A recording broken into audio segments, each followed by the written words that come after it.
This is about one of my favorite hamstring exercises, which is the glute ham raise, or glute ham gastroc raise. It's performed on a bench like this, glute ham bench, and many gyms don't have this, and if they do, people use it for the wrong things. That's because this exercise is very difficult, and some people who try it think they're doing it incorrectly at first. It's not unusual for very strong people to be unable to do one proper rep the first time they do it, but it's also one of those exercises that people tend to get better at very rapidly. So what you need to do is find a setup that works for you, and that should mean enough pressure on your legs to keep you stable here just by applying force to the toe board. So when we start, we're going to start upright. A lot of people try and start out flat, but that's incorrect. And that just takes a little adjustment with the foot plate forward and back. Some models you can also adjust these pads up and down, which will change the resistance a little bit, but we're going to keep it in the middle. If you're a beginner and very weak, you might be able to get away with having it a little too wide for you, but that's going to put too much weight backwards and you might not be able to support yourself well. Alternately, if it's hurting your quadriceps, you can feel this pad's hurting your legs, you might be too tight and it's shifting too much of your weight forward.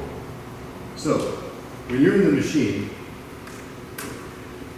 everyone's a little bit different as to how they start. You'll notice that my knees are slightly below this pad. And what's keeping me up is a little bit of pressure from my feet onto the toe board behind me. And I can comfortably sit here. If you're uncomfortable here, then you might have the machine set on. So the proper motion is like this. I'm going to come down until my legs are straight and then simply come back up. You'll notice what I'm not doing is this.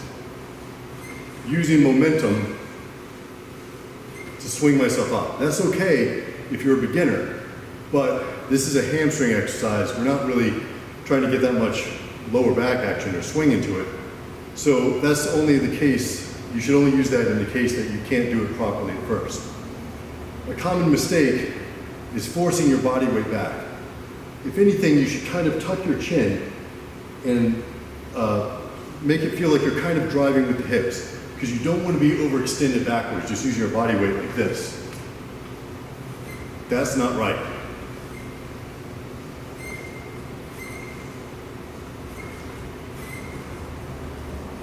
You can see the difference in the motion, and it puts it a lot more on the hamstring. There's a lot of variations to this exercise.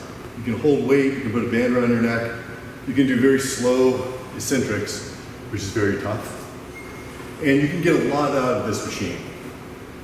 In fact, I probably use this more for hamstrings than any other machine in the gym, if you can count this as a machine. It is a fantastic exercise, and most body types can do it except for the excessively heavy, but even then, once the strength ratio catches up, you'll be able to perform it correctly. So if you own a gym and you don't have one of these, buy one and teach people to use it. It is a fantastic exercise. If you do have one and you don't use it, practice a little bit. Like I said, at first you might need a spotter to help you down or to help you up, or you can use the method where you swing or lengthen the bench a little bit, but eventually you'll be able to do this exercise and get a lot of mileage out of it.